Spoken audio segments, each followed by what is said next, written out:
This is section 10.5, Trigonometric Equations and Inequalities, Part 1. Alright, so we've actually done a little bit of trigonometric equation solving in doing some of our earlier problems. So some of this will seem like, oh yeah, we've done that before, which, isn't bad. It's when we were trying to find what would make the denominator equal to 0 is what I'm referring to. All right, so let's just get right to it with some examples. That's probably the best way to talk about this. If you have a single trig equation, or a trig function in your equation, my recommendation would be to isolate that trig equation. In this case, isolate sine of x, and then deal with figuring out what would make x, what values of x would make that true. So I would add 1 to both sides and divide both sides by 2. And then stop right there and let's think about this. And I know they say over just the interval 0 to 2 pi and then for all solutions, and we'll probably end up doing a little bit of both at the same time, and then we'll make sure we answer A is this and B is that. But I actually kind of merged the two in my thinking process. So what I want to do is I know that sine of x is y over r. And be very careful here that you don't confuse the x after the sine with the x of the triangle that we might draw. So in order for this to work out, since that's y over r, I'd have to draw something where y is 1 and r is 2. What I drew was the obvious one, the one in the first quadrant. Is there any other place all the way around where y could be 1 and r could be 2? Yeah, there's one other place in the second quadrant where that could happen. And it would look like that. Now the good news is that these two angles, for these triangles, the reference angles, are always going to be congruent. So once you've figured out what the reference angle is, you've actually kind of talked about both of them. So what is the reference angle size? Well, since it's across from the 1 in a 30, 60, 90 right triangle, that's got to be the 30 degrees. Now, are they wanting degrees or radians? That's the next big question you have to ask yourself. So before I commit myself to writing 30 degrees or pi over 6, I need to look at the directions. Notice it says 0 to 2 pi. And I'm going to tell you that my preference is going to be 0 to 2 pi because of what's coming. Is after this course, you never use degrees again. So my recommendation is to assume radians unless they specifically call for degrees. This one specifically calls for radians with 0 to 2 pi. So I'm going to go ahead and go with that's my radian measure, pi over 6. So the only question, because pi over 6 in the first quadrant is the angle, so coming back over here, we can say x is pi over 6. And then any coterminal angle to the one that ends where the pink one ends will also be a valid answer. So I'm going to say plus all coterminal angles will be found by adding to my basic angle a multiple of 2 pi, because adding 2 pi takes me all the way around and back to the same place. And to write a multiple of 2 pi, we write 2 pi n. Okay, now let's do the other one.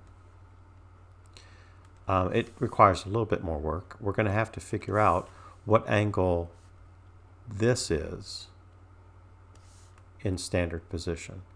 And so it's almost all the way to the negative x-axis, which is where pi is, but we're pi over 6 short of that. So the angle that makes that work is pi minus pi over 6, which is 5 pi over 6. And then To get all answers, we'll need to add a multiple of 2 pi to get all of the coterminal angles. And actually what I've done here is I've answered B. Actually, a lot of times I do that first. On the way, we actually did A, but let's go ahead and write the answers correctly. Which of those angles, of all of them we've just found, are between 0 and 2 pi? Well, pi over 6 and 5 pi over 6, the basic angles that we started with. And then, so we would write the solution set for that such that it contains just those two values. This is the set, the solution set, capital S. This is the set of all answers on the interval from 0 to 2 pi, not including 2 pi. And then for all solutions, we actually have it in that line right there, so that the solution set would be the set of everything that's in the form pi over 6 plus 2 pi n, as well as anything of the form 5 pi over 6 plus 2 pi n,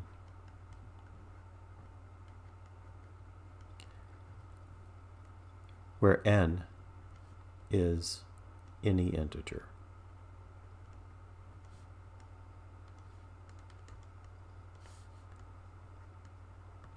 Now that last phrase, I'm going to let you assume that when you write an answer like this and you're using n as a multiple of something, I'm going to let you get away with not writing that last phrase. We'll just assume that that's the case, is that n, when used in this way, means any integer. Okay, so from now on I'll just write the first two phrases and not write the second comma, nor will I write where n is any integer, and I'll just stop the brace after 2 pi n, the second 2 pi n. Okay, so that's our first example. All right, so let's do another one.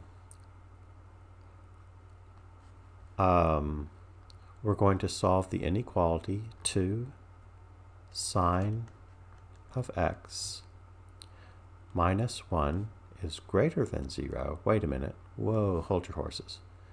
That looks a whole lot like the equation we just did. This is just a greater than instead of an equal sign. So, seems like they're pulling one over on us here a little bit. The other one we're going to do, which is not a big surprise to me, is that if you're finding when it's greater than 0, you might also be interested in find out, well, where is it less than 0? That actually takes care of everything possible, because any number compared to 0 has to be negative, positive, or 0. And so these three problems are going to capture all of that. Okay, so to do an inequality, we're going to do something called a number line analysis. And I want to go over here to the side and talk about that. First, this is a tool that you can use in calculus extensively.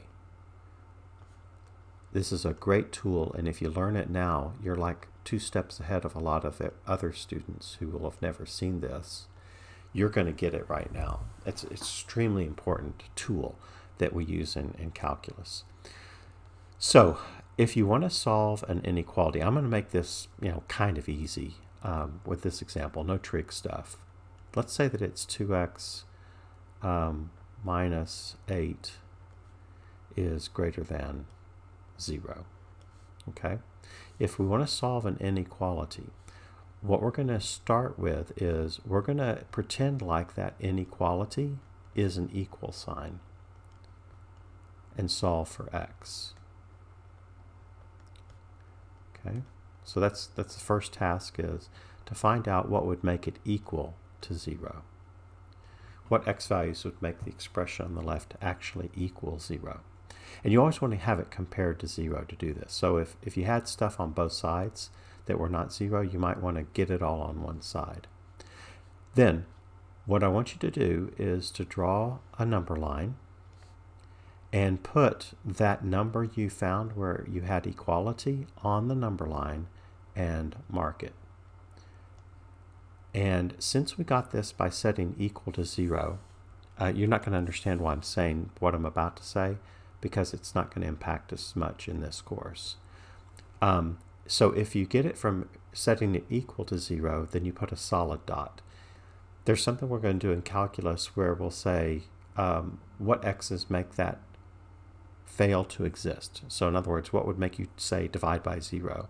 And if we find any numbers like that, we'll make an open circle for each of those numbers on the number line.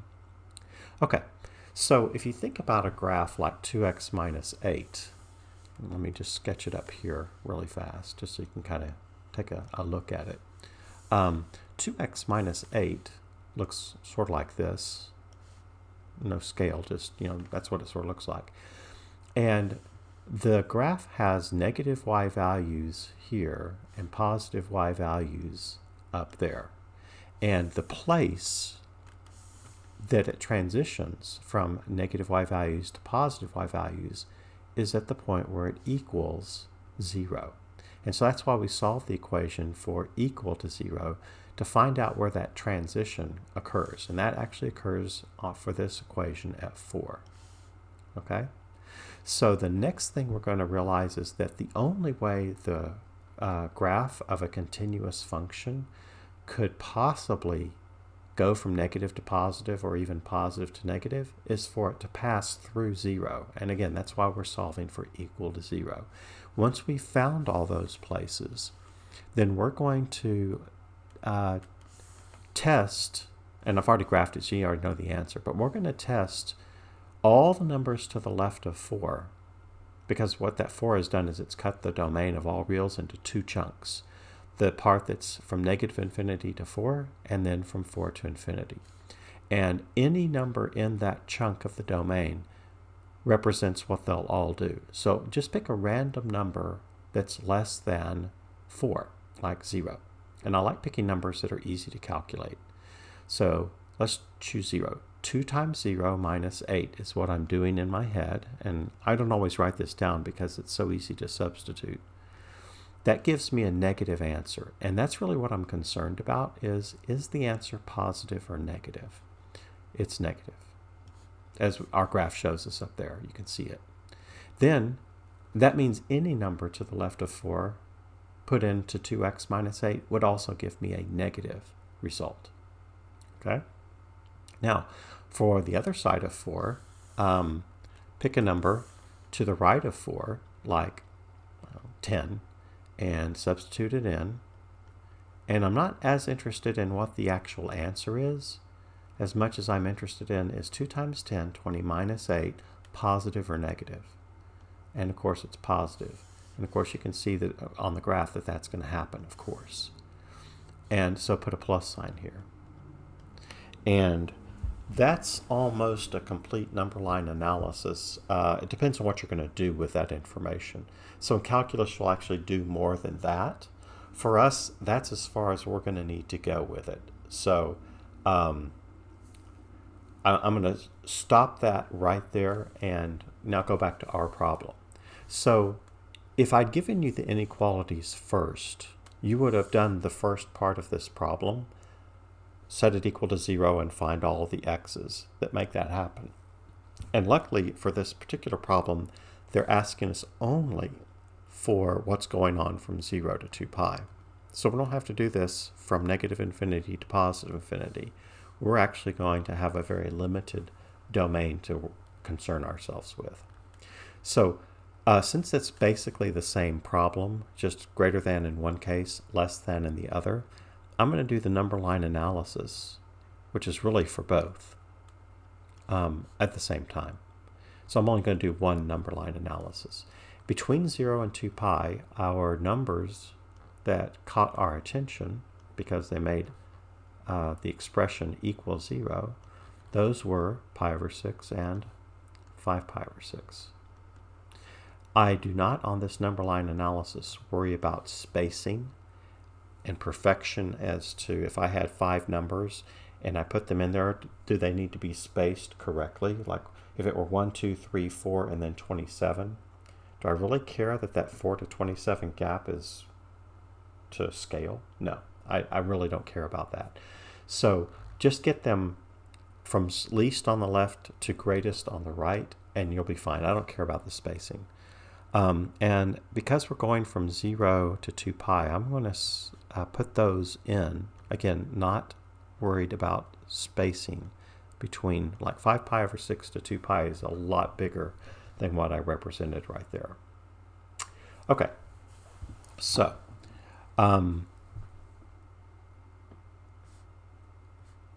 because I know that the answer before pi over 6 would be coterminal with 5 pi over 6, a negative angle coterminal with 5 pi over 6, I can actually test that first chunk from 0 to pi over 6. I can test that with 0 because it's in the interval between the thing before pi over 6 that makes it 0, which is negative 7 pi over 6, and positive pi over 6. Those would be my marks on this. And I did forget to put the closed dots on pi over 6 and 5 pi over 6. So got that. All right, so I'm going to test it with 0. So 2 times sine of 0. Sine of 0 is 0 minus 1. What kind of number is that? It's less than 0. And like I said a minute ago, I'm writing these down right now. A lot of times after we've done this for a while, I may do that calculation in my head and just talk my way through it, not even writing the left stuff down. Okay, so now pick something between pi over 6 and 5 pi over 6. I always try to make it as easy on myself as I can, so I'm going to pick pi over 2. The sine of pi over 2 is 1. So what is 2 times 1 minus 1? I don't really care what it is, but I do want to know that it's positive. Happens to be 1, but it's positive, so put a plus sign here. And then from 5 pi over 6 to 2 pi, I can pick anything. I think I'm going to pick pi. Yeah, pi. So sine of pi is 0, so 2 times 0 minus 1 will be less than 0, so that's negative. All right, so that's the tool, and once you've completed it, now let's answer the questions. This is A, and this is B. So, having done the number line analysis, where is 2 times sine of x minus 1 positive? We'll look for all the positive signs in your number line analysis. And it's going to be true on the interval. So it's going to be on the interval from pi over 6 to 5 pi over 6. Now, should I put parentheses or brackets on those numbers? Because pi over 6 itself is where it's equal to 0. 5 pi over 6 is where it's equal to 0. Did our inequality say greater than or equal to 0? Because if it did, we'd include those two numbers, pi over 6 and 5 pi over 6. But if it just says greater than 0, at pi over 6 it's 0, which is not greater than 0. So because it's strictly greater than 0, it should be a parenthesis on both ends. The only difference if it had said greater than or equal to 0 would have made it bracket pi over 6 to 5 pi over 6 bracket. Okay, so part B. When is that negative? Well, as we talked about, it's actually negative all the way to the coterminal angle of 5 pi over 6 in the negative direction. So negative 7 pi over 6 to pi over 6, it's negative. So is it negative at 0 itself? Actually, it is. And so we need to include the 0. Okay? And we'll go to pi over 6. And again, we're not going to include pi over 6 because it does not say or equal to 0. Then when we have another interval, we're going to put a union symbol. It's not the letter U, it's a union symbol. And go from 5 pi over 6 to 2 pi. And 2 pi is not even included in the question, so it cannot be part of the answer. So we'll put a right parenthesis because this is a right parenthesis. That's as far as we can go, is just up to 2 pi but not included. So it can't be part of the answer. All right, so that's how we're going to do inequalities, and specifically trigonometric inequalities, is we're going to solve the equation first, do the number line analysis, and then answer the question based on what our number analysis shows. Every time it's got a negative sign, it means it's less than 0. If it's got a positive sign, that means it's greater than 0 on that interval. All right, so let's do another equation. Sine of theta times tangent of theta equals sine of theta. Make sure you pay attention to the directions. Over the interval 0 degrees to 360 degrees. That means we're now in degrees, not radians, because the directions are telling us to use degrees. So make sure you follow those directions that are important. Now before we do this one, I want to do some more side work. There's always these things in pre-calculus, and earlier in this course and in college algebra that we assume you still remember, but I hate making assumptions like that. So let me see if I can make this very clear what I'm about to say. What if I had x squared equals 5x? How do you solve that? I really want you to think about this, how you would solve this. If your thought was, oh, I could divide both sides by x, you're going to get x equals 5 and a solution set that includes the number 5 only in it.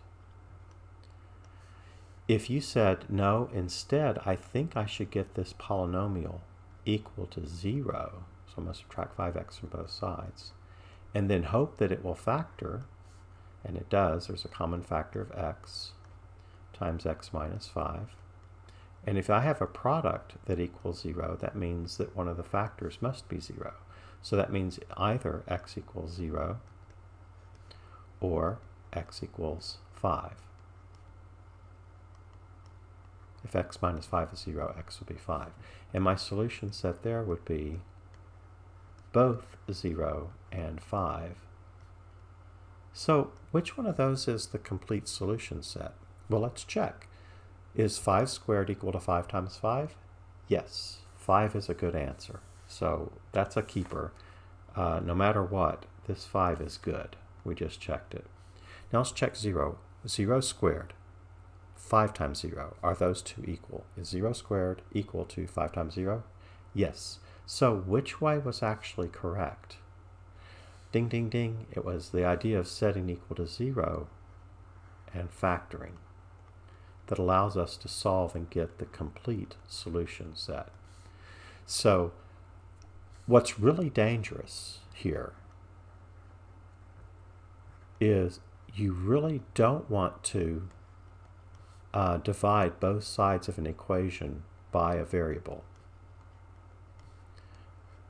or an expression that has a variable in it. Because what happens is you're potentially losing good solutions. When we divided both sides by x, we lost 0.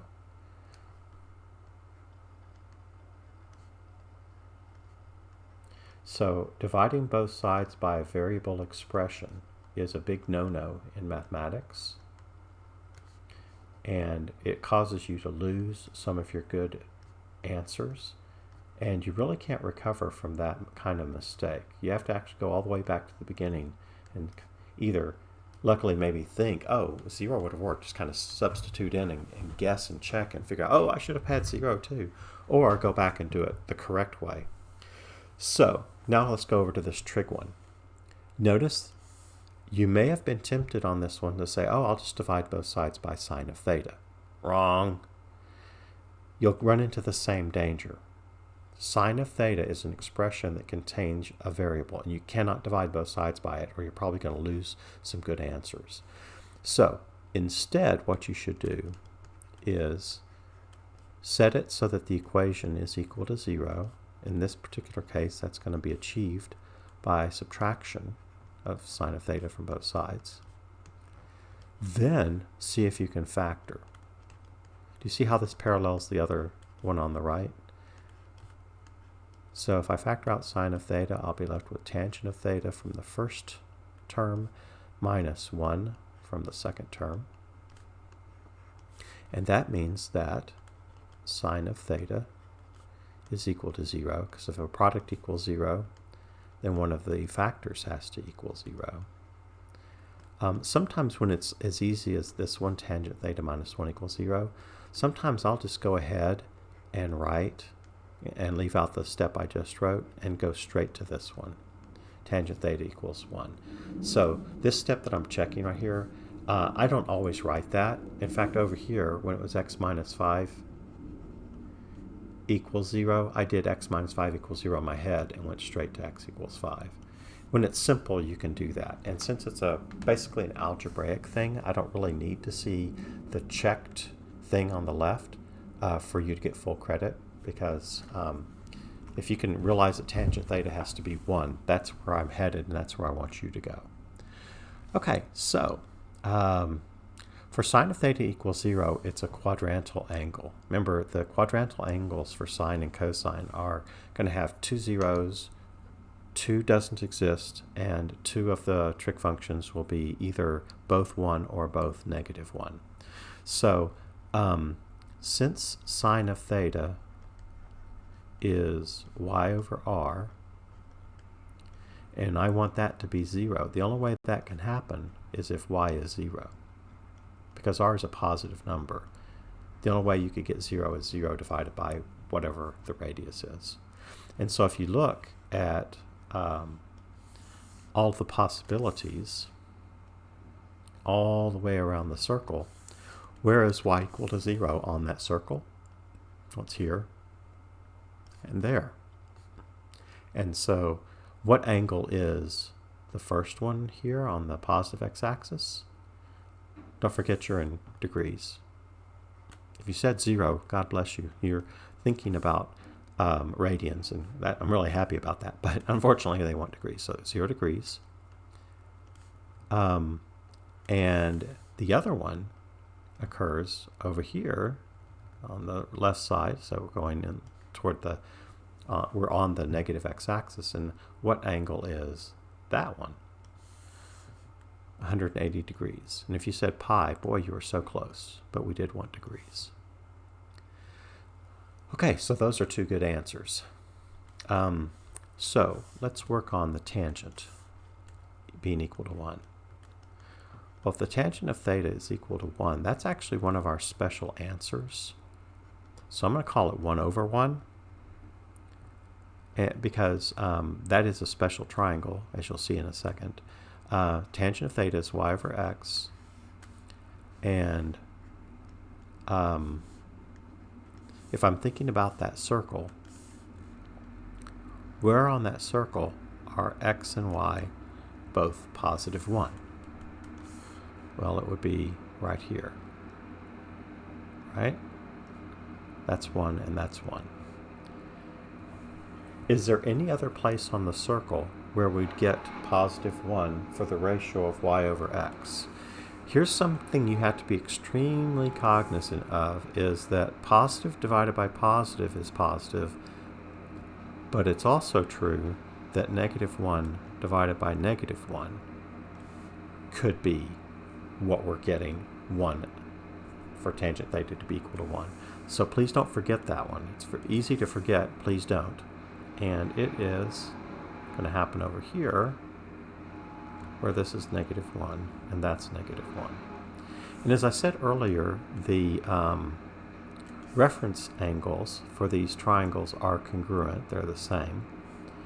And that reference angle, what's the special triangle we're working with? 1 square root of 2? Right, it's 45 degrees.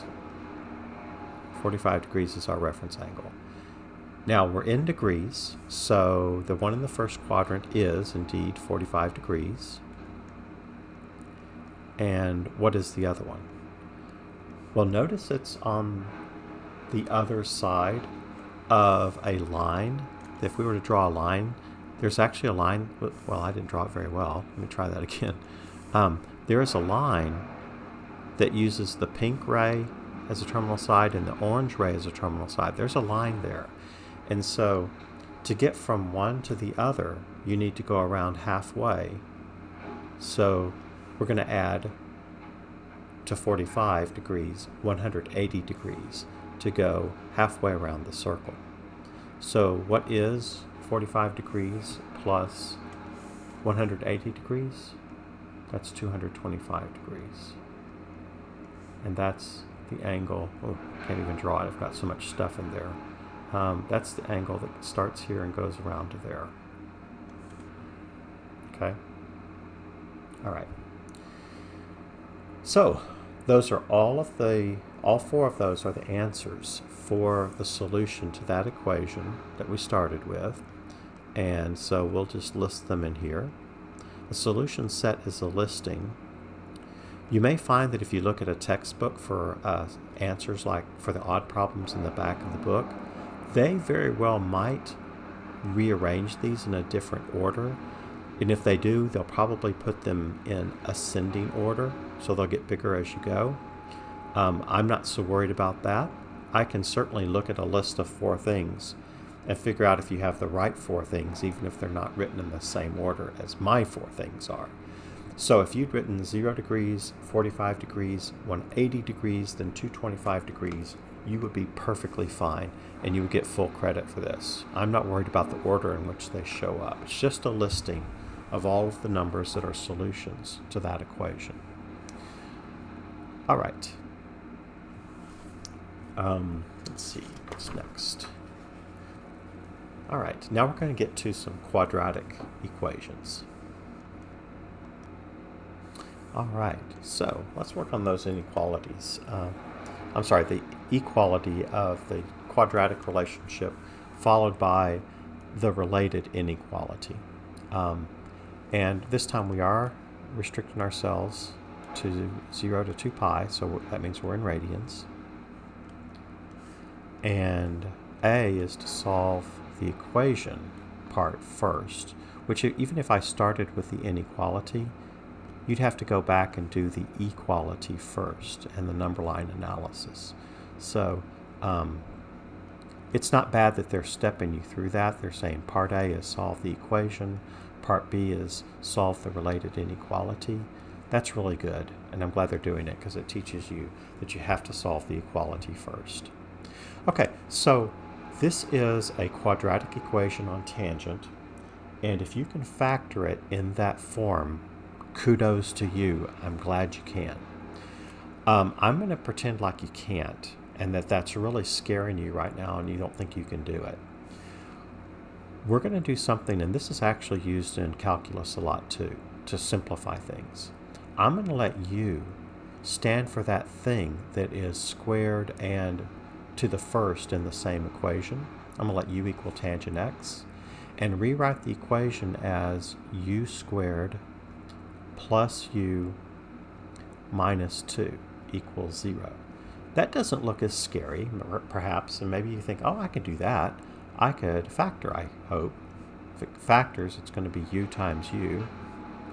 And since negative 2 is prime, well, 2 is prime, so negative 2 doesn't have any factors other than 2 or negative 2 and negative 1 or 1.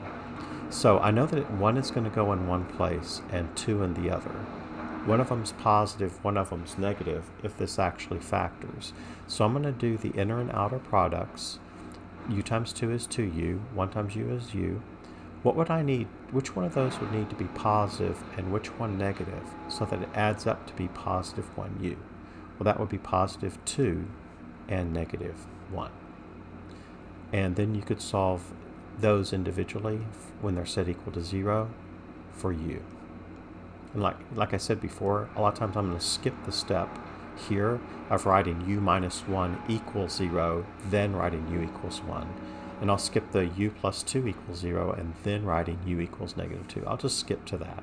And that's okay with me if you do. And then you could go back and rewrite this in terms of the original variable. So put tangent x back in for u. And now solve for x. Okay? Now, over here, I'm going to work this as if that had not been daunting and you thought, I can do this. To get tangent squared, I'm going to have to multiply tangent times tangent. To get negative 2, I'll have to multiply 1 times negative 2. And I'll have to do such in a way that when I add the inner and outer, I get positive 1x. So this is going to have to be minus 1x plus 2, minus 1 tangent x plus 2 tangent x. That equals 1 tangent x. And if that product is 0, then that means either tangent of x is equal to 1 or tangent of x equals negative 2, which is, of course, where I ended over on the right. The advantage to being able to factor with anything that shows up in the equation, whether it's complicated like tangent x or simple like u, is that if you need to simplify it because you just don't feel comfortable, do so. Go over to the right and do it just like that. It takes a few more steps, but if it makes you get it right as opposed to getting it wrong, well, that's a good thing in my book. Okay, so tangent of x equals 1. We just did that. Look at a picture up above, and we found where tangent of x was equal to 1, but we were in degrees. So what are the equivalent radian measure for 45 degrees and 225 degrees? Because we've already seen the work, that's the work we would do, same thought process. Since we just did it, I'm going to skip to, we know what that is. 45 degrees is pi over 4 radians, and 225 degrees is 5 pi over 4 radians. And when you can get exact answers, I expect you to. That's an expectation that you need to live up to, please.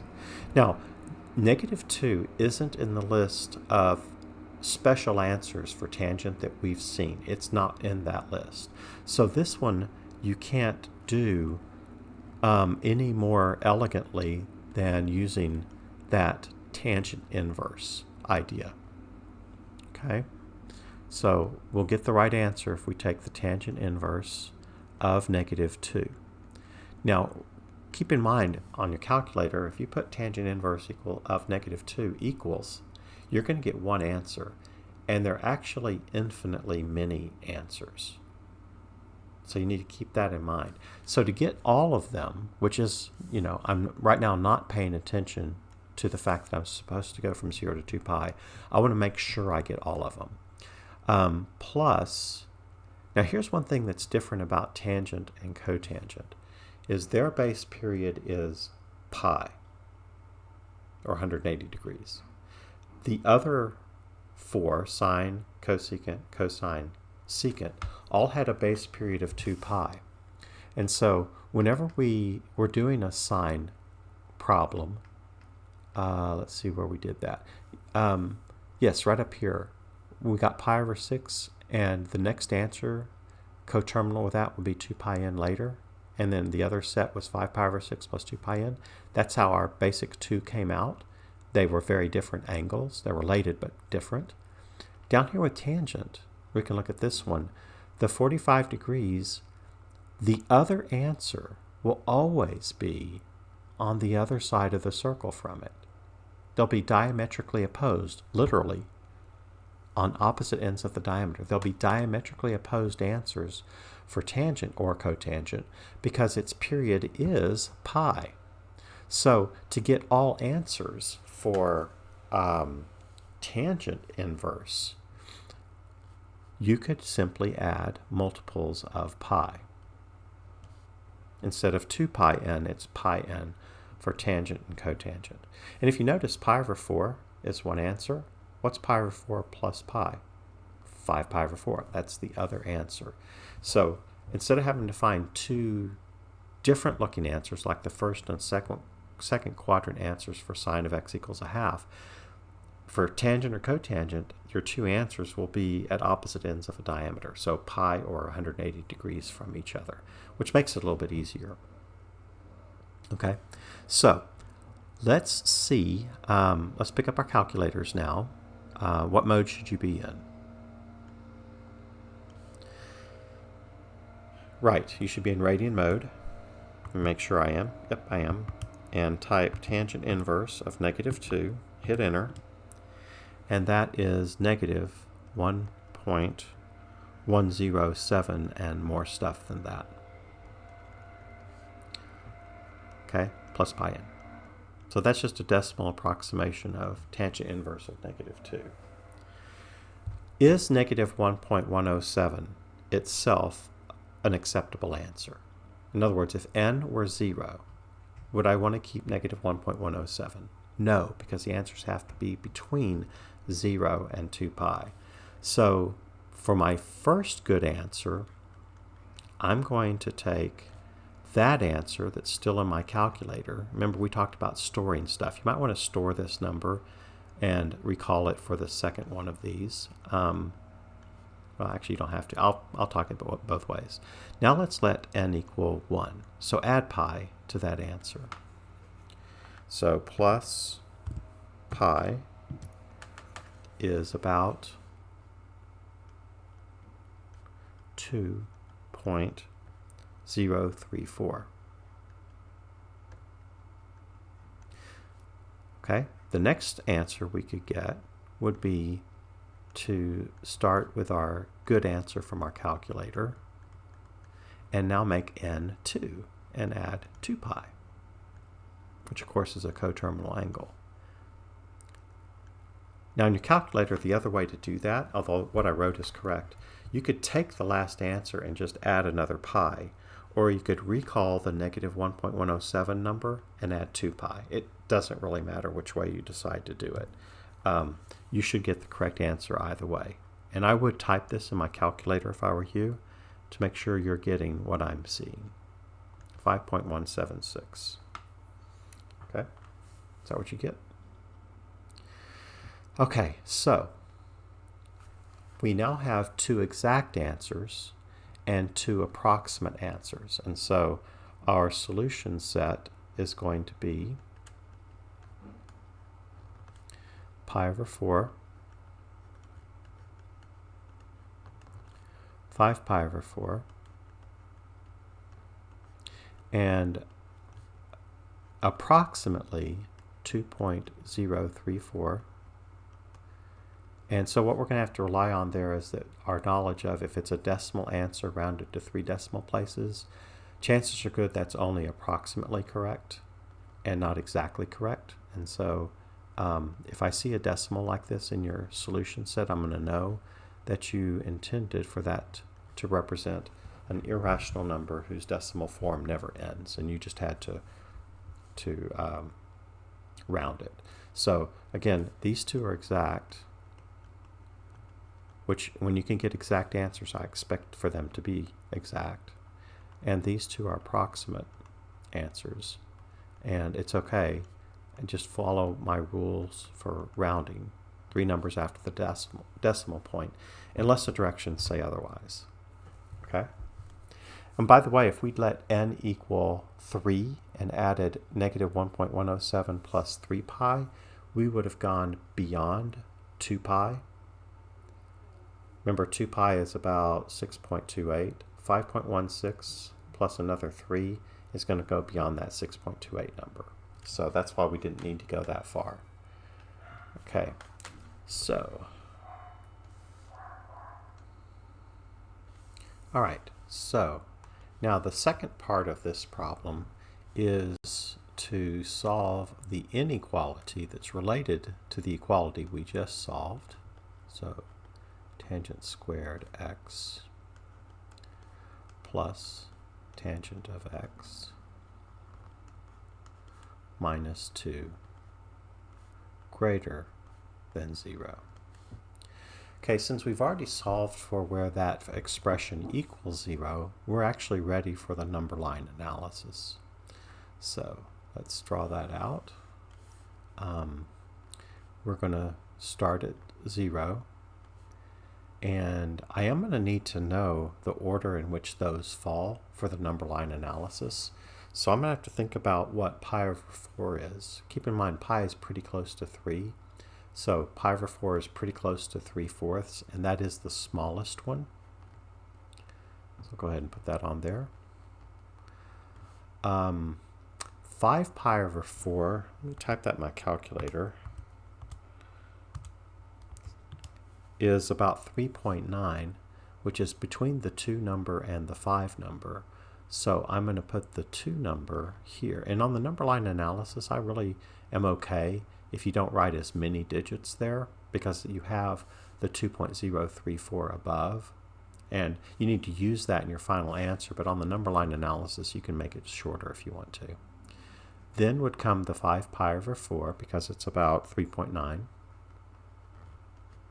And then would come the 5.176, so 5.2-ish, and then 2 pi. Okay, so all of those come from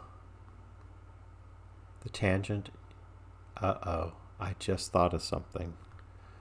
Okay, we're somewhat in trouble because of something I forgot to write. So I may end up coming back and putting some more things on there, because it just occurred to me. Something I said earlier, and then I dismissed it as, oh, that's something we'll do in calculus. And no, it's something we're going to do in pre-calculus.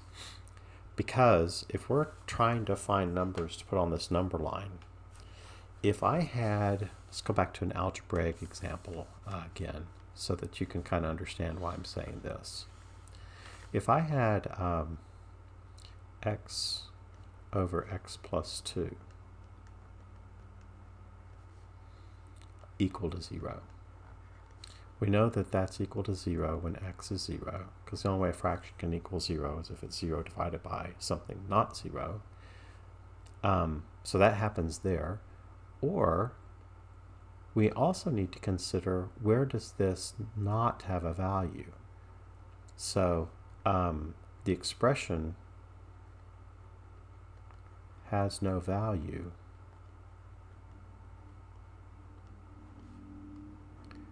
when you try to divide by 0. And so we're going to find out when the expression equals 0 and when it has no value. So it equals 0 when x is 0. It has no value when x is -2. And so that would imply that we need to have both 0 and -2 on our number line. Where I got it from equaling 0, I'll put a solid dot. Where I got, because it has no value, I'll put an open circle. Now, let's take a look at what the graph of this would look like, because I think that's going to be pretty informative for us. If we looked at x over x plus 2, its graph looks like this. I better change color, hold on. So those are the axes. Let me change the color for what's going to happen here. The graph looks like this.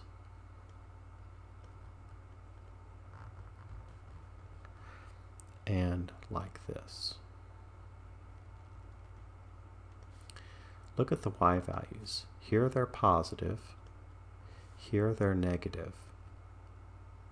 And, oh my gosh, I put, yikes. Okay, I figured out what I just did wrong. Another thing I said to do earlier and totally messed up just now. So let me just fix that because I messed it up royally. Is the things on the number line have to be in the right order. So let me just kind of redo that number line analysis. That was pretty dumb of me. I apologize. negative 2 should be on the left side of 0, not the other way around. So I should have put negative 2 over here and 0 over here. And I got negative 2 from no value, so open circle. Got 0 from setting the expression equal to 0. And notice that at that place where it doesn't exist, that's another place at that discontinuity. At x equals negative 2, we have a vertical asymptote. That is another place where the graph could change sign. It could go from positive to negative when you cross over that vertical asymptote. And that's actually what happens here. So we have to put those on the number line as well. So that breaks the number line up into 3 regions. And we'd have to substitute perhaps and find out that this would give us a positive answer, this would give us a negative answer, and this part of the domain would always give us a positive answer. And right now I'm looking at the graph to see that, okay? That speeds it up if you have the ability to graph something pretty quickly. If you don't have a graphing calculator, you're going to have to do substitution like we did. In fact, that's what I'm going to assume, is that we need to substitute for all of these, that you don't have the graphing technology to graph it yourself quickly. All right, so consequently, to make a long story short, I made a long story longer, I guess. Since the trig function involved is tangent of x, we also have to consider where this expression doesn't exist. The expression doesn't exist, doesn't have a value when you try to divide by 0. And because we have the trig function in there, I'm going to rewrite that as sine over cosine, because that's what tangent is equal to. So if it's tangent, cotangent, secant, or cosecant, those all have another trig function in the denominator, and you're going to need to think about those. When sine of x over cosine of x doesn't exist, and that'll happen when cosine of x is equal to 0, which happens at pi over 2 plus pi n. Or, for our purposes, because we're between 0 and 2 pi, cosine equals 0 at pi over 2, and then again at 3 pi over 2. So I need to add those in to our number line analysis. So I guess I can try to squeeze them in, but that's going to be awfully crowded. I think what I'm going to do, and I apologize for not thinking this through ahead of time, is I'm going to just start over and do another number line analysis setup and actually put everything on it I'm supposed to. So let's see, where would pi over 2 go? Well, pi over 2, because we have all the others already on this first number line, we just need to figure out where pi over 2 and 3 pi over 2 should go. Pi over 2 is about 1.57, so it should go right between pi over 4 and 2, because pi over 4 would be about 0.75. Pi over 2, 1.57, 2. Okay, yeah, that's the right order. And then 3 pi over 2, let me type that in my calculator so I know what it is as a decimal, is about 4.7. And 5 pi over 4 was 3.9. Oh, wait, 4.7. Yeah, so 5 pi over 4 is 3.9. So this is 3.9. And then 3 pi over 2 is 4.7. And then 5.2. That's where that should go. So let me make a mark for pi over 4. A mark for pi over 2. That's the one we just inserted. The mark for the 2.0 whatever number. A mark for 5 pi over 4. then the new mark that we're inserting at 3 pi over 2, and then the last one is the 5.2 number, and then of course we're stopping at 2 pi. So although I don't want to use this up here, it was good to have, you know, the 4 things we were using in the correct order, and we just had to figure out where pi over 2 and 3 pi over 2 would land. Okay, so it's going to take you a while. I want you to pause the recording and pick a number, and you might want to write down decimal numbers for the fractions of pi, and pick a number, say, between 0 and pi over 4. Okay, so pi over 4 is about 0.78, so pick anything between 0 and 0.78. I'm going to pick 0.5. I am going to pick easy things. And make sure you're in radian mode. I am. So what I'm going to do is I'm going to type tangent of 0.5, and that should be in parentheses, because you want to find the tangent of 0.5 first and then square it. So tangent of 0.5 inside parentheses, quantity squared, plus tangent of 0.5, then minus 2. And that's a negative answer. So this is a negative answer for 0.5. And do that for every space between two numbers. Find a number between, like pi over 4 and pi over 2, and substitute that into tangent squared plus tangent squared x plus tangent x minus 2, and see if that's a positive or negative answer, and put a plus or minus corresponding to that above the region between those two numbers. Okay? So one thing I forgot to do was to put solid dots at all the places that I obtained from the idea of equals 0, and every place we got from where the expression doesn't exist, I'm going to put open circles.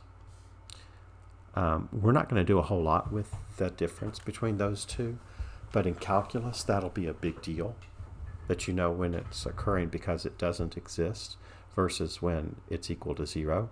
So just trust me that you need to know that.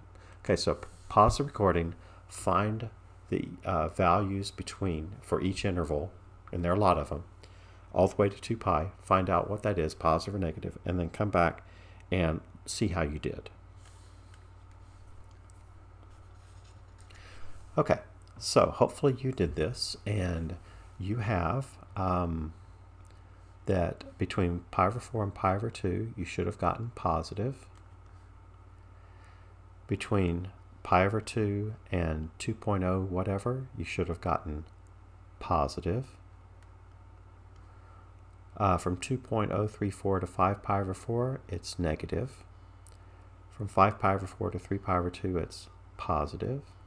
From 3 pi over 2 to 5.176, it's positive. And then from 5.2 to 2 pi, it's negative. Okay, so that took a lot of time, I'm sure. And this one is kind of extraordinary because it has so many different numbers to worry about when you are doing the domain. So anyway, we need to write the intervals for which we have answers. So all of our answers are on the intervals. Remember, we're finding greater than 0. So on the interval from pi over 4 to pi over 2. And we can't say pi over 4 to 2.0 whatever, because pi over 2 is not a place where it's positive. It doesn't exist there. So we have to actually write an interval from pi over 4 to it, and then pick up again, union, and then pick up at pi over 2 and go all the way to that number. Now this, in the answer, I do want you to use the 3 decimal place rule. So make sure you put that back in. 2.034 is what that was. There are still more intervals where it was positive. The next one started at 5 pi over 4 and went to 3 pi over 2.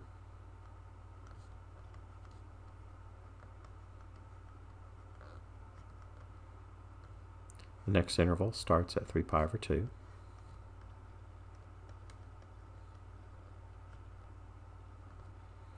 And goes to 5.176. That's a really complicated looking answer, but that is the correct solution for all numbers x that makes that expression be greater than 0. Okay, what if it had been greater than or equal to instead? Well, it's equal to 0 at pi over 4.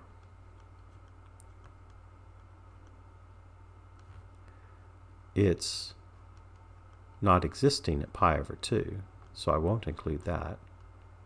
It doesn't exist at pi over 2, so I won't include that. It does exist at, it is 0 at 2.034, so I include that. It is 0 at 5 pi over 4, so I include 5 pi over 4. It does not include 3 pi over 2, because that's not where it equals 0, that's where it doesn't exist. So I don't include that. And again, I don't include 3 pi over 2, because it's not where it's equal to 0, it's where it doesn't exist. And does it include 5.176? Yeah, that's a place where it equals 0. So if I'd had the inequality greater than or equal to, this is what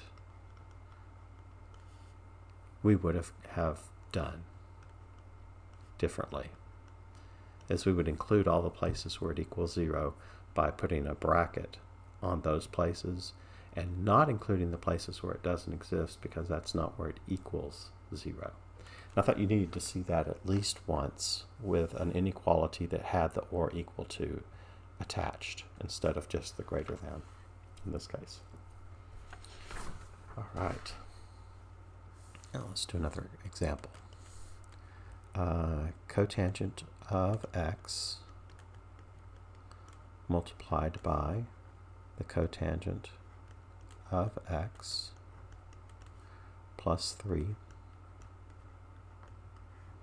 equals 1. Now,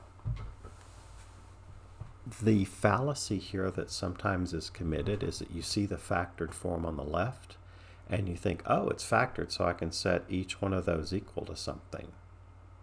That doesn't work unless it's equal to 0. This equal to 1 means you can't do what you may have thought you could do. It doesn't work that way. So what you're going to have to do is actually distribute first.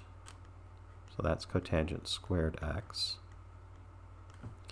plus 3 cotangent x equals 1. And realizing that it's quadratic, I'm going to subtract 1 from both sides to get the quadratic equal to 0. And then hopefully it will factor. And of course, if it doesn't factor, you'll have to use the quadratic formula. So we're really hoping it factors. Okay. Oh, it doesn't. Because the only way I can get cotangent squared is cotangent times cotangent. And the only way I can get 1 is 1 times 1. One of them will be negative. Is there any way that if one of them's positive and the other one's negative, that would add up to positive 3 cotangent x? No, that doesn't work. Nice try, but it doesn't work. So actually, in this case, we have to use the quadratic formula. So let me remind you of that. The quadratic formula is if a times something squared plus b times that something plus a constant c equals 0, another good reason to have it equal to 0, then the something, in this case x, will be the opposite of b plus or minus the square root of b squared minus 4ac all over 2a. Of course, the quadratic formula is something you learned a while ago, but you're still responsible for knowing it. So just because you pass the test over that once doesn't mean now all of a sudden you can forget it. That's not the way math works. Math builds on itself, and everything you've ever done in a course prior to this is still something that you might have to be able to show that you can still do. All right, so this is a quadratic equation on cotangent of x. So the thing that is acting like x did in our formula is cotangent x. So cotangent of x will equal the opposite of b is 3,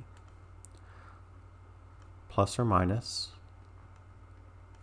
the square root of b squared, of course 3 squared is 9, minus 4 times a, which is 1, times c, which is negative 1. 4 times 1 times negative 1 is negative 4. All over 2 times a, where a is 1, so 2 times 1 is 2. Okay, so simplifying that, we'll get negative 3 plus or minus the square root of 13, nice irrational number, all over 2. All right, so, yowza. This is a complicated problem, mostly because nothing's working out to be nice numbers, and that's very unfortunate, because in real life, messy numbers happen way more frequently than nice, pretty integers between negative 20 and 20. I'm just saying. You're used to seeing those, and that's unfortunate that books do that to you. They make you think everything's going to come out to be a nice, pat, easy answer, and that's not going to be true. Okay, so we have actually two things. The plus or minus means we have two different answers to deal with. One where it's addition, and the other one where it's subtraction.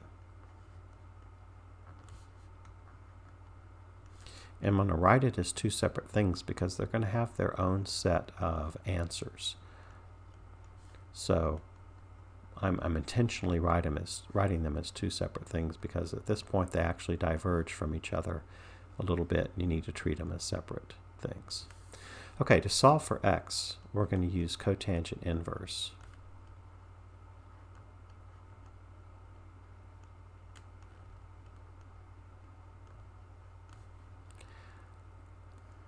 Of that number.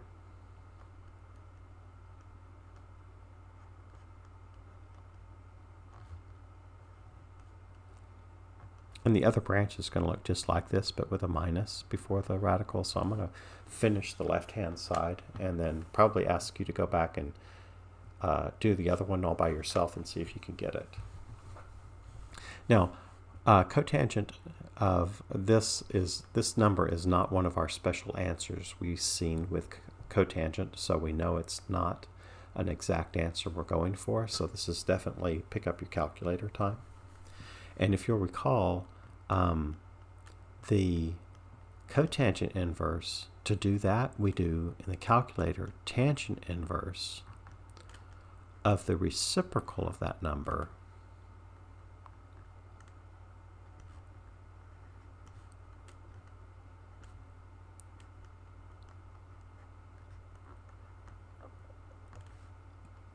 and that's going to find 1. And to find all answers, whether that's a negative or positive number, you can get all answers, because the period of tangent is pi, by adding pi into that. And that's the way we're going to find the answers we want, is to let n be a bunch of different things until we have all of the answers that fall between, no, it actually says find all answers. Okay. All right, so I'm actually on the right track here. That's fine. Okay, so I want you to do the other one and see if you can get the right answer. So pause the recording and see if you can do that. Okay, so coming back to this, x will be cotangent inverse of -3 minus square root of 13 all over 2.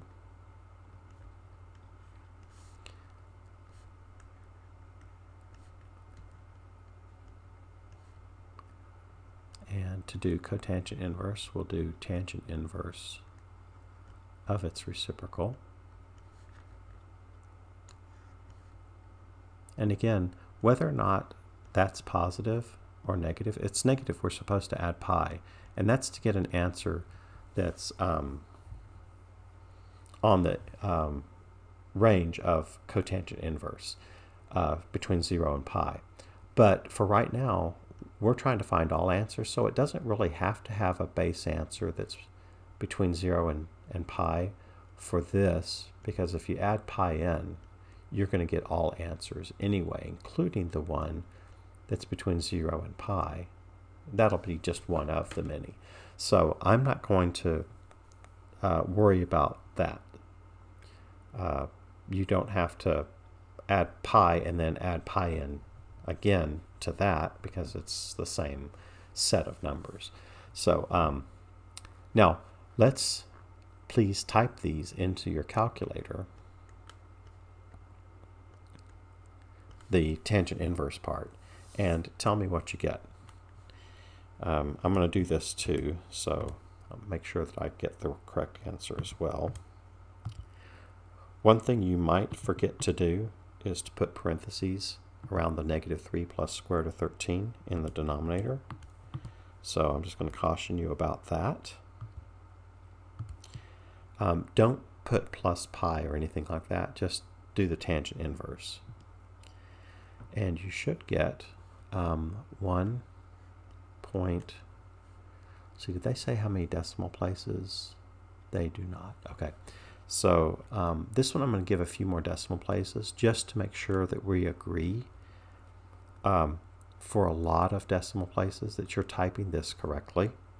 Ordinarily, I would not need this many decimal places, but I want to do this to make sure that you're not skipping or skimping on processes of typing, so that if you're not getting exactly that and then what follows that is 0.25, if you're not seeing that, you're not doing it exactly the right way. So please be cognizant of you're going to need to be able to get the exact answer to as many decimal places as I might mention. Okay, so the other one I got was 2.847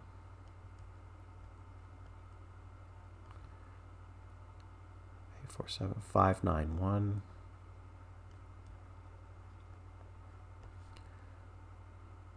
and then after that is 352 plus pi n. Okay, so our solution set, because we're looking for all real answers, that is oh, you know what, actually that's not the number I got. I need to back off from something I just said, because I was copying it from my notes, and the first time I did this I did it a little bit differently. So if you type tangent inverse of 2 over -3 minus square root of 13, you didn't get the number I just wrote. You're probably thinking, oh my gosh, I'm doing it wrong. I'm sorry. I didn't mean for you to feel that way. I was just copying from my own notes. So let me actually type that in and get what I want it to be so that you can see what you should have seen on your calculator. There we go. -0.294 001. Again, I apologize for giving you that answer. What they did, and what I did too in my notes, was that they wanted the base answer to be between 0 and pi. So they added pi to that and then said plus pi n. And I'm actually okay if you write this. Any good base answer to start with is fine when you're finding all real answers. Just have that plus pi n, and if your answer plus pi equals my first answer, which that number plus pi should equal the 2.847 that I wrote earlier, then you're fine. And so, again, I apologize for doing that. So now we're going to, here I actually do want to round to 3 numbers after the decimal point. So that should be 1.277 plus pi n. Again, my purpose was to make sure with all those decimals that you are seeing all of those correctly. That's one set, and the other set is negative 0.294 plus pi n. Now, if you happen to have done what they did, and had you written the 2.848 number instead of the negative 0.294 plus pi n, it doesn't matter. They're both correct. So this is fine. Instead of negative 0.294, if you had had 2.848, that would have been fine as well. Either set would be the correct set. Okay. Now remember I said after that last answer I should have written inside the braces comma where n is any integer. But early on I said I'm going to let you assume that that's true and you won't have to write that phrase every time. Okay. So let's work the next one, which is sine squared x plus sine of x minus 6 equals 0 over the interval 0 to 2 pi, which means we're in radians. And we're not looking for all answers, so we're not looking for something that looks like plus 2 pi n. We're going to just find the individual correct answers that fall between 0 and 2 pi. All right, so that's quadratic, so I'm going to factor it, and the only way I'll get sine squared x is to multiply sine x times sine of x. And then I need to think of factors of negative 6 that add up to be positive 1. That would be positive 3 and negative 2. So that means if that product equals 0, then either the first term is 0, which means sine of x is negative 3, or the second term, sine of x minus 2, is equal to 0, which means that sine of x is 2.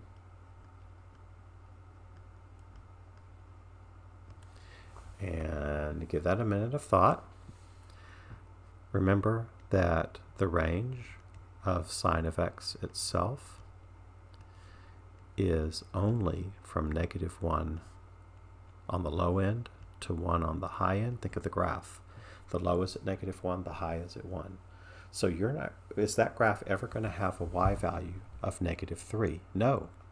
Will it ever have a value that's 2? No. So there are no real values for either of these possibilities. And if there aren't any answers, how do we write our solution set? And this, I did this one on purpose so that I could teach you how to write the solution set way of recording this answer. You write S for solution set equals, and then you write this symbol. Looks like a 0 with a slash that goes that way. So a forward slash through the 0. That is a symbol that means empty set. It does not need braces around it because that symbol already means set. So no braces. So please don't put braces around that because that's incorrect. And that's how you'd write it, your answer if there were no solutions whatsoever. Okay. Let's go over here and up a bit. Ooh, whoops, went too far. Okay. Go this way a little bit more. All right. So, next one. Tangent of x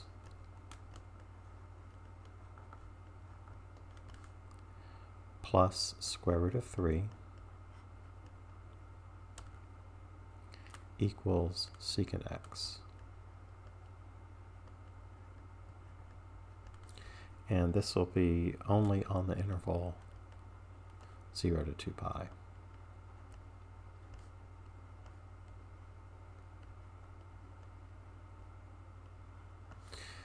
Alrighty, so this is problematic. When we have two different kinds of functions, the only thing we've seen had a sine and tangent in it, and we had to be able to factor that so that we could say one factor equals 0 or the other factor equals 0, and that split the sines into one of those equations and the tangent into the other one. This one we're not going to be able to factor it like that. So there's another thing you can do to equations on both sides. So let's review that. What if I had the square root of x minus 3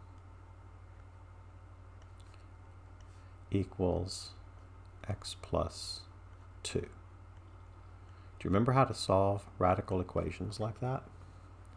Well, the college algebra version of this, I hope you heard something like this, is first isolate the radical. So if that square root were not by itself on the left side, like if I'd had square root of x minus 3, then behind that minus x equals 2, I would want you to move that x over so that the radical is all by itself on one side.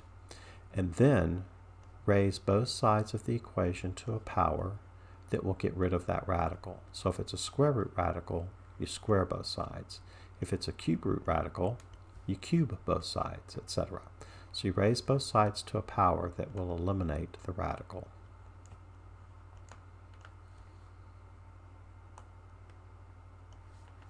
Okay. So the square of the square root of something gives me back that something. We get back the radicand, is what that thing under the radical is called.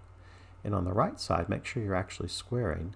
That's x squared plus 4x plus 4. And then solve the resulting equation. Since it's quadratic, I would get it equal to 0 by subtracting x from both sides and adding 3 to both sides, and then solving. Of course, I made this up on the spot, so I didn't do a great job of making up one that has nice answers. That's going to be either no answers, which is possible, or it's two non-real answers, or two imaginary answers. So, wow, I don't really want to finish that problem. Dang it, I wish I'd made up one that worked. But anyway, that's the process you'd go through. And so squaring both sides of an equation is an okay thing to do. Let me do that with a simpler one so you can kind of see where I'm going with this. If I had x equals 6, which is already solved for x, but just stay with me a minute. If I were to square both sides,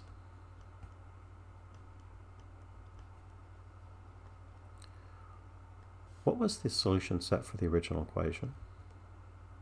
Well, it just included the number 6 in it, right? What's the solution set for the second one? Yeah, it's actually negative 6 and 6. So in doing the squaring of both sides, we've created an extra solution that doesn't really make the original equation true. And that extra answer that doesn't make the original equation true is called an extraneous solution. Extraneous solution in this case means a solution to one of the equations along the way, namely this one, that does not make the original equation, which is this one, true. Negative 6 equals 6 is false. So negative 6 is an extraneous solution. And it came about because we squared both sides.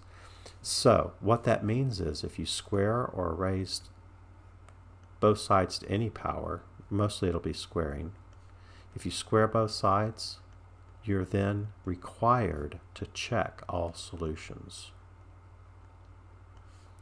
Squaring both sides implies that you must check your solutions, because you may have let an extraneous solution in that doesn't really belong in your solution set. So I'm actually going to call those potential solutions because they're not necessarily all good solutions. And if you find extraneous ones, throw them out and don't include them in your final solution set. So this is actually the correct solution set for the original equation, and the -6 would have to be thrown out. Okay, all of that to say, we can square both sides of an equation. So in this, kind of like you have to have a radical by itself before you get started on this, the first thing I did, over here you have to have a trig function by itself. It can be secant x, so I'm going to leave it alone, or it could have been tangent x that you got all by itself and then did the squaring on both sides. But I'm going to go ahead and square it as is because it's as valid as the other one. And this is one less step, so I'm all for that. So tangent of x plus the square root of 3 squared should equal secant of x squared. But because we're squaring both sides, we might be creating extraneous solutions, so that means we're going to have to check. So I'm going to put a little note here. We have to check our solutions that we get. Because we squared both sides, that's what necessitates the check. Okay, the square of the left side would give me tangent squared x plus 2 square roots of 3 times tangent x plus 3.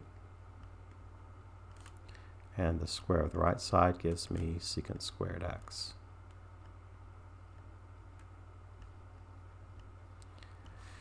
Now, there's a good reason why I wanted to square both sides, because I need to have a way to rewrite this problem in terms of a single trig function, either tangent or secant. Now, because of the linear tangent term, the tangent of x to the first, that has the 2 square roots of 3 in front of it, because that's there, that means I want to use tangent. If there's a linear term and quadratic terms, whatever the linear term function is, that's the one you've got to keep. So I'm happy with tangent squared. And of course I'm happy with the tangent of x, 2 square roots of 3 of them to be exact. And of course the 3 is still good. But I have to get rid of secant squared. And this is good because isn't there a Pythagorean identity that relates secant to tangent? Yeah. Isn't it true that secant squared x is 1 plus tangent squared x? So not only are you supposed to remember things from prior courses, you've got to remember stuff from this course. That Pythagorean identity now all of a sudden has become important to us. So you got to know those. That's why I asked you to memorize them. Okay, so it's quadratic, but if you notice, if you try to get all of the tangents on one side, you subtract tangent squared x from both sides, the squared version of tangent actually goes away. So you subtract tangent squared x from both sides, and you're left with 2 square roots of 3 tangent x plus 3 equals 0. So now that we have a single trig function and it's not quadratic, we're going to do like we started this whole day with, and we're going to isolate that trig function.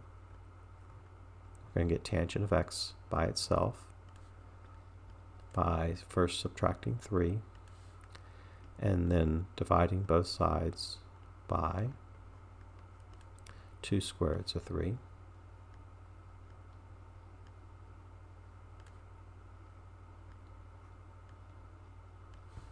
And if I rationalize that,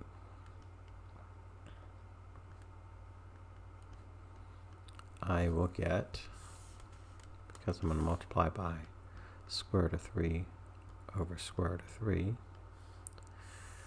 I will get negative square root of 3 over 2.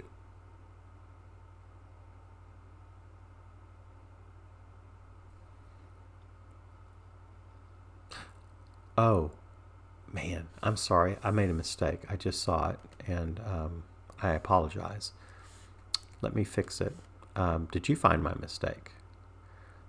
I'd like to say I did that on purpose, just to see if you were paying attention, but that's really a cop-out. I actually just messed up. When I subtracted tangent squared from both sides, the left side was fine, but the right side is incorrect. Because when I subtract the tangent squared from the right side, I should have left a 1. And so this should have been negative 3 plus the 1 that was already there, which makes that, instead of negative 3 in the numerator, that should be a negative 2.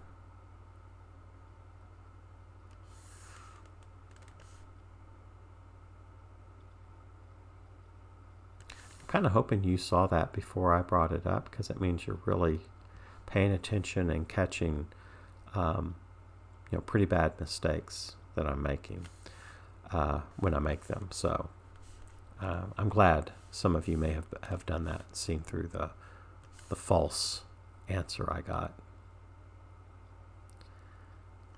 Okay, so what does that become? It's still multiplied by square root of 3 over, oops, I erased a square root of 3 in the denominator over there, or I never wrote it. Not sure which of those. So square root of 3 over square root of 3. So that's going to be square root of 3 over 3. Well, I meant for that to be in blue, but oh well, whatever. It's right. Okay. Actually, you know what? The cancellation of the 2's without multiplying by the square root of 3 over square root of 3 gives us this. And to me, that's almost more useful, because I know where we're going to go with this next. So if you got negative square root of 3 over 3, that's right, and it's fine. But you may have been thinking, wait, I've seen that answer before. Where did it come from? And you'd want to make sure that you realize that that was negative 1 over square root of 3, that it came from that, because that means that this is y for tangent y over x. Keep in mind this x in y over x is not the same x as in tangent of x. That's kind of a confusing thing. That's why I kind of like to use theta as a variable here. But if you can keep them straight in your head, I think it'll be okay. All right. So let's see where that could happen. Well, one of the potentials is if y is negative 1 and x is positive square root of 3,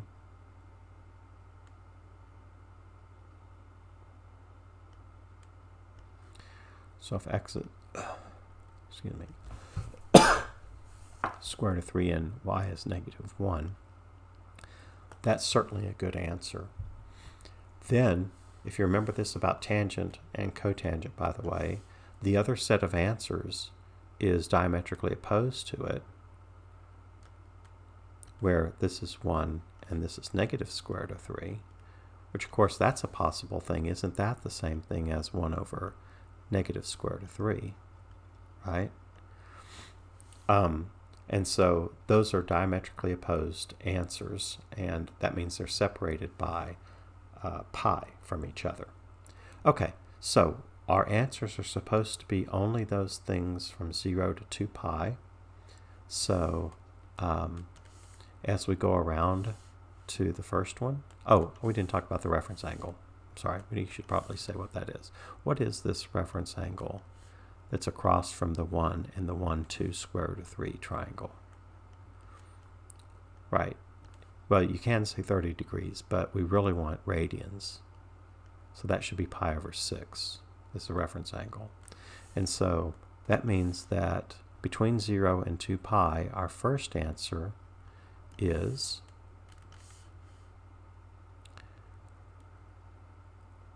right there, which is 5 pi over 6.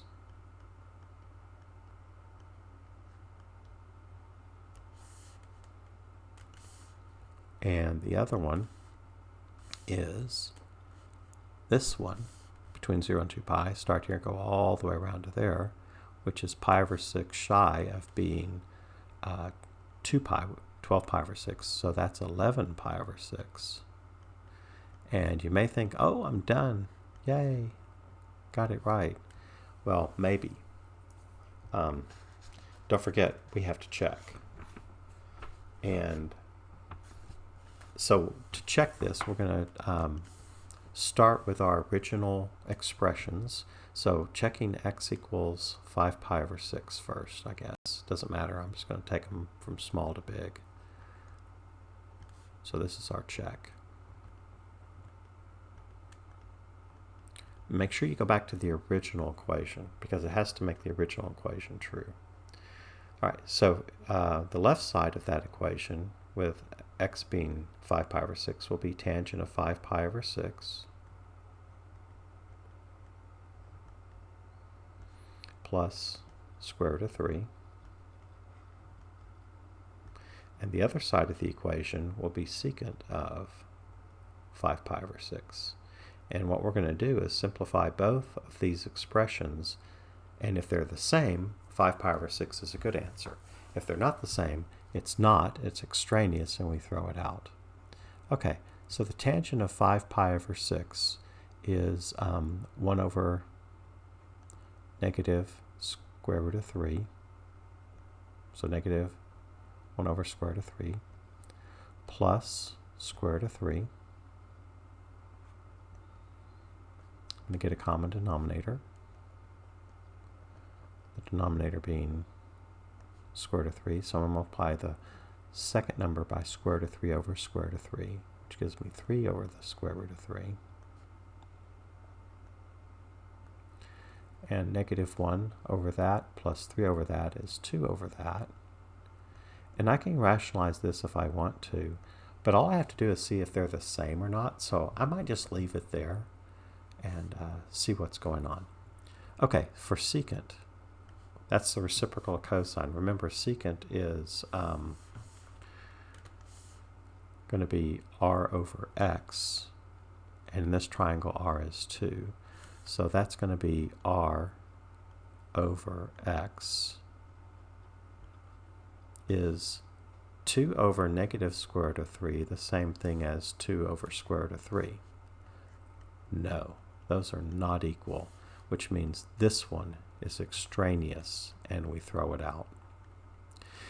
Do you know, is it possible that both of them are extraneous? Yeah. Then you'd have a solution set that was the empty set. Is it possible that both answers actually could have been true? Yeah, that is possible, and you could have had 2 answers in your solution set. So, in other words, what I'm trying to say is if you find that 5 pi over 6 is extraneous, you cannot now just assume that the other one will work. You actually have to check them individually. Now, I know that's a lot of work, but you don't want to put an extraneous answer in your solution set. So why don't you pause the recording and check this one out like I did the other one and see if it's correct. Okay, so what you should have gotten was tangent of 11 pi over 6 plus square root of 3. Tangent 11 pi over 6 is negative 1 over square root of 3. Plus square root of 3, which we've already done once before, so I'm going to skip to that being 2 over square root of 3. It's the same arithmetic as above. Now, the secant of 11 pi over 6. That's r over x, and our r for that one is 2. Our x is square root of 3, so that's going to be 2 over square root of 3. Is that the same as the other side of the equation? Yes, those are the same. That means this is a good answer, and so when we go to write our solution set, it contains only 11 pi over 6, because we've thrown away the answer 5 pi over 6 as not being valid because it doesn't make the equation true. Okay, so there's the end of that one. So this section ends with some suggestions for solving a trigonometric equation analytically. Hopefully we've bounced in and to each of these at one point or another. Let's read through these and make sure you get the idea. Number 1, decide whether the equation is linear or quadratic so you can determine the solution method. Yeah. 2, if only one trigonometric function is present, solve the equation for that function, like how we got tangent of x by itself in this last one. 3, if more than one trigonometric function is present, rearrange the equation so that one side is 0. Then try to factor and set each factor equal to 0 to solve. If the equation is quadratic in form but not factorable, you'll have to use the quadratic formula and check that your solutions are actually in the desired interval. 5, try using identities to change the form of the equation. It may be helpful to square each side of the equation first. If this is done, make sure you check for extraneous solutions. So that's the end of this section. I will see you in